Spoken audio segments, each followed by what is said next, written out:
3.5 হাত মাটির ঘরে একা একা থাকবি পড়ে ওরে 3.5 হাত মাটির ঘরে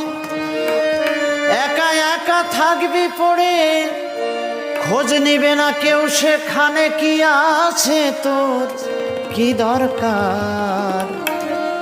কি হবে তোর বালাখানা সিন্ধুক ভরা অলংকার 3.5 হাত মাটির ঘরে একা একা থাকবি পড়ে ওর 3.5 হাত মাটির ঘরে একা একা থাকবি পড়ে খোঁজ নিবে না কেউ সেখানে কি আছে তোর কি দরকার কি হবে তোর বালাখানা সিন্ধুক ভরা অলংকার কি